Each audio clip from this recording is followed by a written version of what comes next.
Hey, what's good? Welcome to the Vocal Minority Report. It's your boy MC.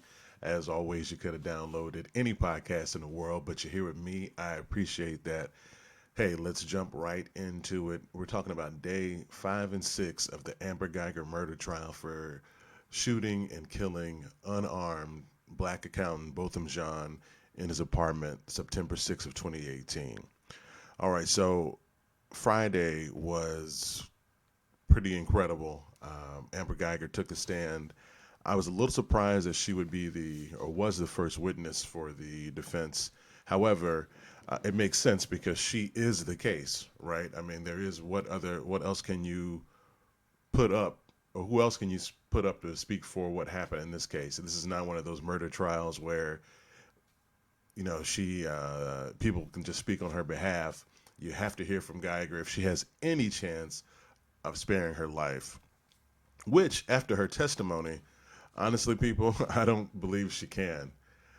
I'm biased, but I've watched literally every moment of this trial. Only I've missed a couple. The medical examiner, a couple of experts, but I've certainly had my cub reporters filling me in on those things. But when you watch her testimony specifically, and I'll go back to how efficient and how methodical the prosecution was. Shout out to Prosecutor Ermes. Shout out to him because I'm telling you, he really, really chopped down the tree of reasonable doubt, in my opinion. So much so that when he had Geiger on the stand and Cross, oh, he really got into her. So I'll get to that point in a little bit. Obviously, her testimony is the most important piece of both days because on Saturday, the judge ended the trial very early. Everyone expected 9 a.m. to 4 p.m. on that day, as she had said on Friday, because the jury is sequestered, help get it over with. And obviously, they're available on a Saturday. But in this instance, after some expert testimony or lack thereof, because everything was done outside the jury on Saturday, she ended it about 11 a.m. or so, still without any explanation to the general audience. So today, this is being Monday when the trial resumes, should be interesting to see what happens. I've got to imagine the defense is close to resting for a number of reasons. Number one, their defendant took the stand first. Two of their expert witnesses, a ballistics expert, Mr. Haig, and actually three of their witnesses, Mr. Haig, a ballistics expert. You already know about Major Armstrong, who was a prosecution witness, who has now been recalled as a defense witness. And there's another retired Dallas deputy chief, school district chief. I mean, he's a 37-year veteran, and his job now is an expert testifier. So he literally gets paid to by one side or the other to act in these cases and to testify, not act, but to testify in court, which could be acting depending on what side he's always on. So in this instance, I say that wasn't allowed or that the case should be is close to being over because the judge, and I believe rightfully so, did not allow expert testimony from Major Armstrong, from the ballistics expert, or from the investigator. And the reason why is what the defense wanted them to testify to: Amber Guyger's state of mind, even her level of reasonableness that night, uh, the where she was standing when the bullet or when the gun was shot, where Botham was standing or sitting. All of these things, these three experts, in one way or another, have tried to state their expertise on.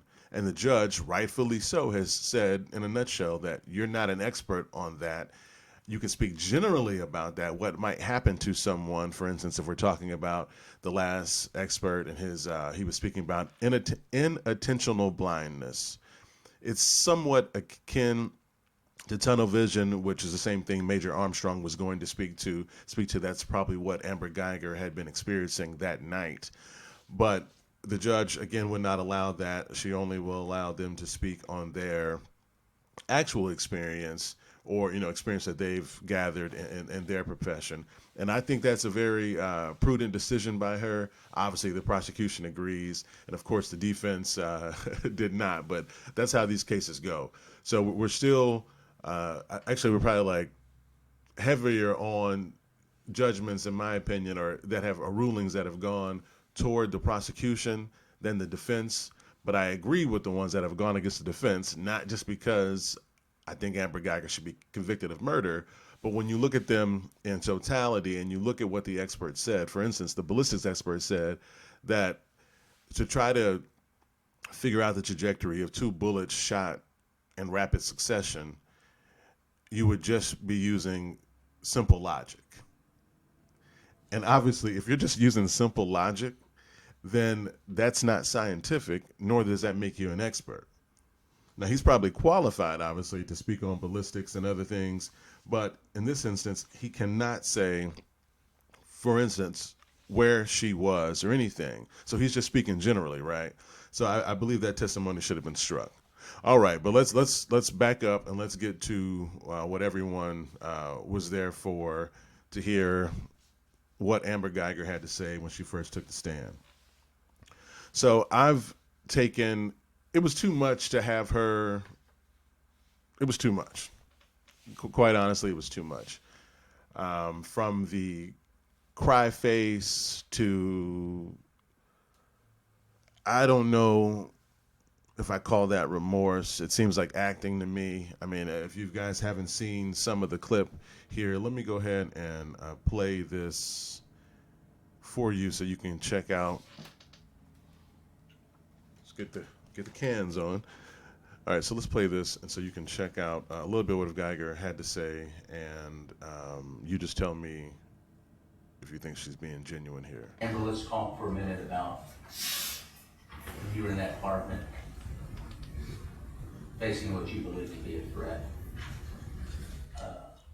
We've heard testimony in the trial about using other types of force, turning on lights, treating, anything like that. Did any of that enter your mind at all? No, it did not. What was your focus? Focus was on him. I just wanted help there. I wanted someone there fast.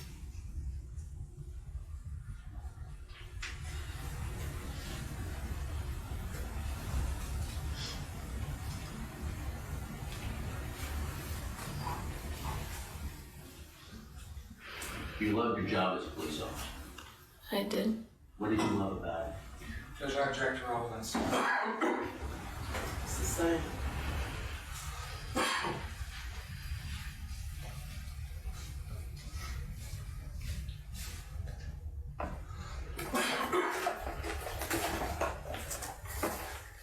Amber, when you pulled your weapon at night and you fired, why did you fire?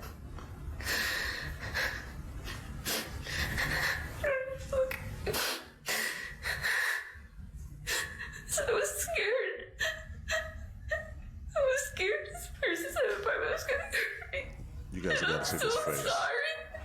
I'm sorry. Ms. Guyger, could you please repeat your answer? I was scared. Whoever was inside my apartment was gonna kill me. And I'm sorry. I have to live with that every single day that I heard. Judge, I object to non-responsive. Okay, so then the judge sustained that objection, and there was more of that. So you heard her say, "I'm sorry," and obviously no one wants to hear that now, especially based on the compassion or lack of compassion that she had for Bo as he laid there alive but dying. Because one thing I want to mention that she said, so there's quite a few things, and I'm not going to play all the audio. I have more clips here. Actually, there's one more clip I'm going to play here in a second. Let's see if this one captures what I'm looking for. Amber, let's talk for a minute. Now that you know, you found out when you came around that counter, you shot an innocent man. How do you feel about that? No police officer ever would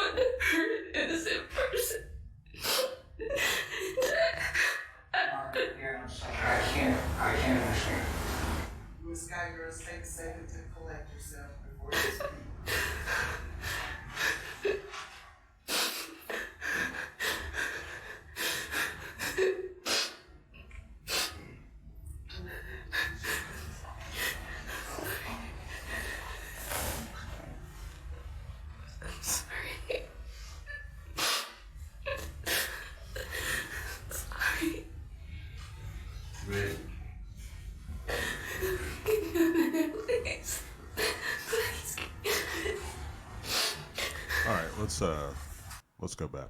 Okay, so obviously a lot of tears. You can draw your own conclusions about remorse and genuineness when it comes to that, and that goes on for a while. The important things that I may not have the clip for that she said, it was she said, "I feel like a terrible person. I feel like a piece of crap. I hate myself every day, every single day. I wish he was the one with the gun and he killed me." So the obviously you heard the prosecutor have to note a couple times or object because she was unresponsive, which obviously is genius on his part because just answer the questions. Nobody wants to see you give a sob story, soliloquy about how sad you are. It's too late for all that now. And as a matter of fact, when she was passed to the prosecutor, his first question to her, one of his first questions was, "Did you feel that kind of sympathy on September 6th? Did you feel that for him?" Which is a great, very logical question. You know, you're crying up here now, you're talking, doing all this talking, and hey, what you felt and what you did. But on the day when you had the chance to help this man save his life, A, to not shoot him, but B, once you shot him and you made this terrible mistake that you made, why didn't you try to help him? Why didn't you give him CPR? Why are your gloves completely clean? You know, all these things that we've already gone over. She addressed that. She said that she did a sternum rub. Now, sternum rub, I'm just going to do this here. I believe that's what this is here. I've seen a couple of nurses that I know post and talk about. That's all she did. And they say that, well, A, I guess it's reasonable that you would have done more. And then B, in her first aid kit and her kit, she had at least two packages to help mitigate, or at least called blood mitigation, like fancy gauze. I don't know exactly what they are, but if someone is bleeding, she has materials that can help her. Could have helped her save his life, or at least try. I mean, who knows what would have happened? Unfortunately, when that damage was done, the bullet stayed inside him, and we know what bullets do once they get into soft tissue. It can be terrible. But you can hear, and I believe on the 911 call, there might be a quick second because the defense played that at the beginning of Guyger's testimony. There might be a hot second where she says, "Hey, come on." And it sounds like she might be in the middle of doing something if you give her the extreme benefit of the doubt, although none of the other evidence goes to that. So she admits that she gave him a sternum rub, and that was pretty much the only life-saving measure that she took for Mr. Jean. She spent a lot of her time texting and in the hallway waiting for Officer Blair and Officer Lee to get there and ultimately try to save his life. Now, interesting about that, Officer Blair was actually called by the defense. I'm sorry, guys. Officer Blair was called by the defense, which I thought was interesting.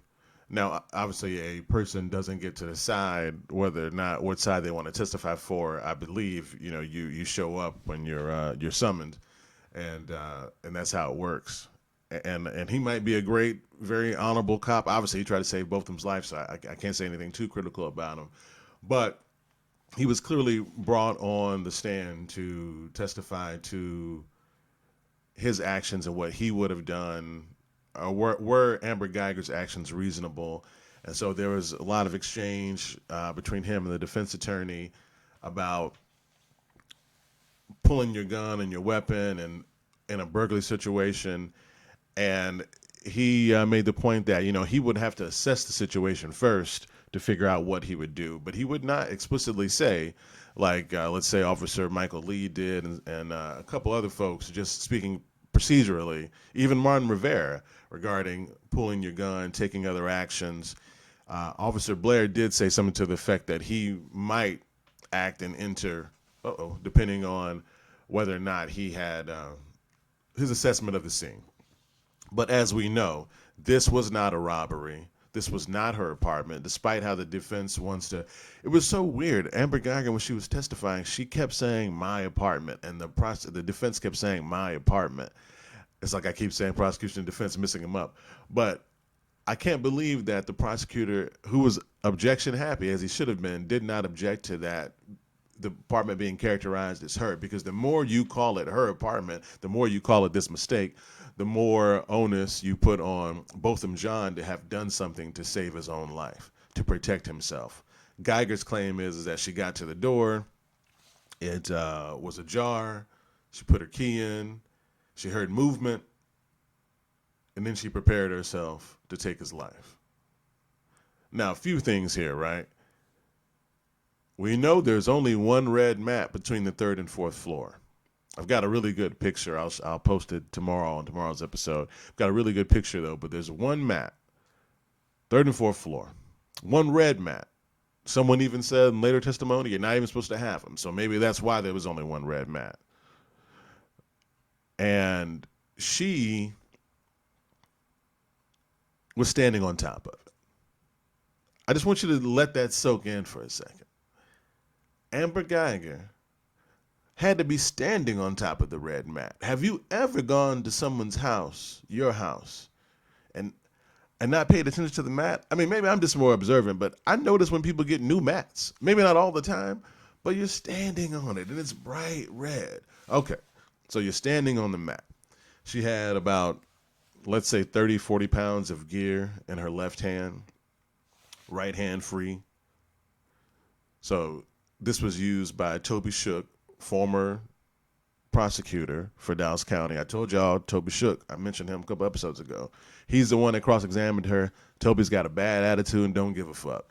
Actually, I thought him and Ermis were about to get into it at one point, the prosecutor, because Ermis was objecting when Guyger was doing this demonstration I'm speaking of with the bag. So the question and the real thing is this.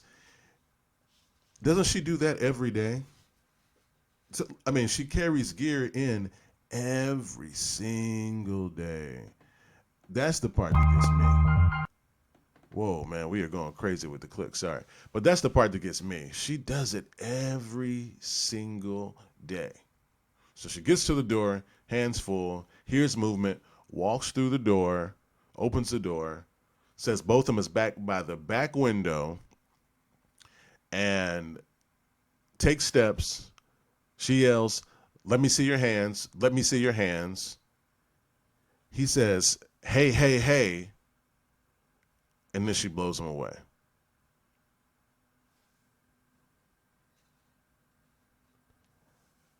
When Amber Guyger calls 911, she never says she feared for her life. She never says Botham Jean charged her. She never says it was an accident. She never says the gun went off. The only thing she says is, well, I shot him. I thought it was my apartment. She says, I thought it was my apartment over 22 times. To me, that sounds like somebody getting their story straight. First thing she tells the other officers, I thought it was my apartment, while Botham is lying on the ground. The prosecutor asked her, your phone doesn't have speakerphone? Sternum rub. Put the phone down and try to save the man's life. Where's the CPR? Aren't you trained in CPR? She didn't know what to do. This is a police officer on the, what is it called? The CRT team, which is a high-level team you got to interview for. She deals with robbery suspects, drug dealers, like big-time people in Southeast Dallas, okay? It gets heavy down there, right? If you're not from here, it gets heavy in that area of the city. And she's so scared. I'm surprised she hadn't shoot. Well, she's already shot one person before he didn't die. But if that's the case, then she should have a body count, as old as I am. Or, she should have a lot of bodies on her system if she's that scary. So let's go back to intentional blindness that was mentioned by one of the experts. Let's talk about tunnel vision. So in that moment when she had tunnel vision, right, she's trained to focus on his hands. Focus on his hands and pay attention so you can figure out what's going on. If she was focused on his hands and let me see your hands, how did she not notice he didn't have anything in his hands? I'm just taking her words and her testimony and asking a logical question. I'm taking the expert testimony that wasn't heard by the jury and asking a logical question. Let me see your hands. Okay, here they are. Doesn't matter if I'm sitting on the couch. Doesn't matter if I'm eating ice cream. Doesn't matter if I'm standing at the back of my apartment walking towards you. Doesn't matter if I'm charging at you saying, hey, what the fuck? What are you doing in my place? Hands. You want to see them? Here they are. Don't shoot. Don't shoot me. His arms were up and back. You've seen the body cam footage. I don't know exactly how it happens and what position your arms would be when you fall after being shot or when you're dying. But I would imagine if your arms are up, your shoulders are up, then that's probably how you were when you died. I don't know.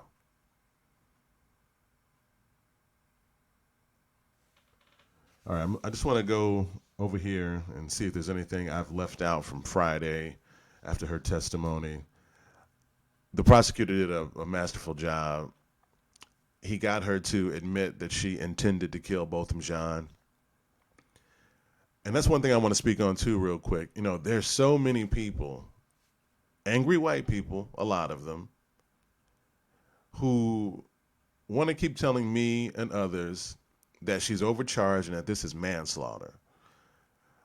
And I really want those folks to understand that they need to read the Texas Penal Code, okay? Because the Texas Penal Code is very clear about the difference between manslaughter and murder. I'm not a lawyer, but I can read and I can comprehend. And the definition in Texas for manslaughter is something that is inadvertent or an accident. Or an accident. So this is my version. I'm telling you, here's how I interpret it, right? So basically, has she shot through the door and killed Botham? That's manslaughter. Had the gun gone off by accident? That's manslaughter. And then you have different degrees, involuntary, you have different degrees of manslaughter, but that's manslaughter. Murder is when you knowingly and intentionally cause the death of someone. That's murder. Did she know that when she pulled her gun, despite having other less lethal options on her belt, she had the option to retreat, she had cover and concealment, she had all of those other options. She knows that shooting a gun is lethal and can be deadly, especially with her training when you are supposed to aim and shoot for center mass. You're only doing that for one thing, to neutralize the threat, to put that threat down. And that's what she did. I'm not calling Botham Jean a threat. The defense has done enough of that, totally trying to tarnish his character, calling him an intruder, a burglar, or is it burglar or burglar? Oh, geez. An intruder, someone trying to burglarize her home. They've done a good job to try to, that he charged her, so many things that they want to characterize him at. And he wasn't an intruder. She had other options. But either way, though, she murdered that man. She knowingly and intentionally caused his death. And she said as much on the stand. Ernest, he went so much as to almost read from the indictment to get her to admit that she intended to do so. So for me, it's open and shut. It was always open and shut, but it's open and shut now. So hopefully this will be over very soon. After testimony ended for her, more witnesses from the apartment. There were 3 neighbors, all of them white. I only mention that because the neighbors that the prosecution brought were black he's brown skinned. I can't think of a minority. I don't know what country he was from, but so these three witnesses all testified in some shape or form or fashion that they had either gone into the wrong apartment, someone had come into their apartment, they had parked on the wrong floor. Okay, cool, great. That could happen. Happened to me. Hell, I've had someone come to my car door when I'm sitting in the car, trying to get in my car because how many cars are the same? I've gone to the wrong car before. Okay, there's a lot of Altimas on the road. Actually, I don't drive an Altima anymore, but at the time, there were a lot of Altimas on the road. And there still are. So I'm still alive. The guy is still alive. All these people went to the wrong apartment. The defense witnesses, everybody, they're all still alive and didn't shoot anybody. So I don't want to hear that anymore. All the time spent on talking about elevator banks and how they look and they're identical. Isn't that how buildings are made? How many buildings you go into where the first floor elevator bank is different than the sixth floor or the fourth floor or the third floor? Obviously, you got a lobby and different things on the floor, but an elevator bank is a damn elevator bank. So all these excuses, come on, man, get out of here. All right, so I told you about the defense experts.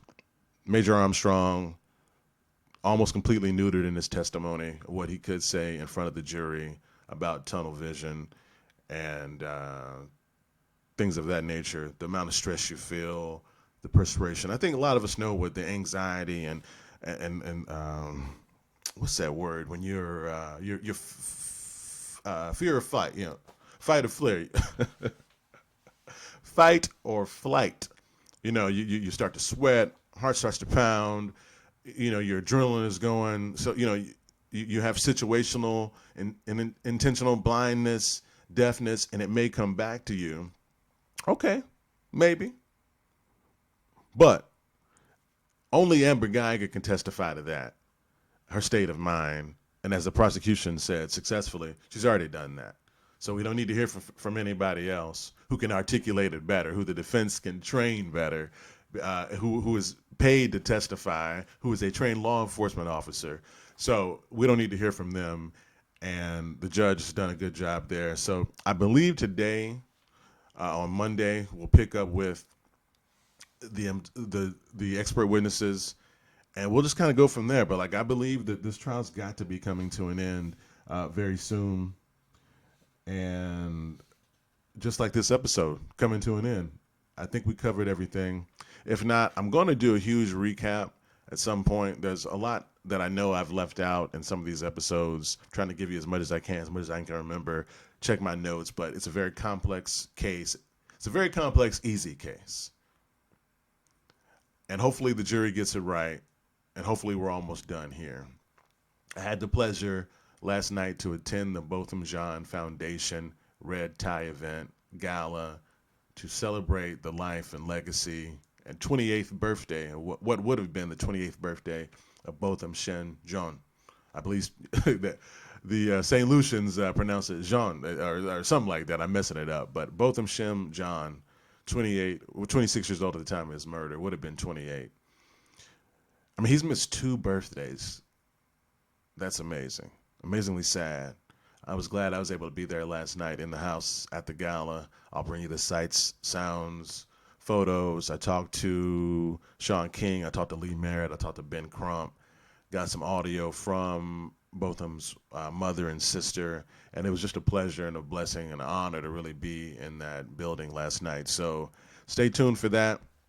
Stay tuned for an episode by the time the trial starts tomorrow on Tuesday. And as always, make sure you leave a rating and review on iTunes or Apple Podcasts. You know the show's anywhere you get podcasts. Subscribe on YouTube. Follow me on Facebook, The Vocal Minority. Follow me on Instagram, The Vocal Minority. Oh, Facebook's The Vocal Minority Report. Instagram is The Vocal Minority. Holla at your boy. Peace.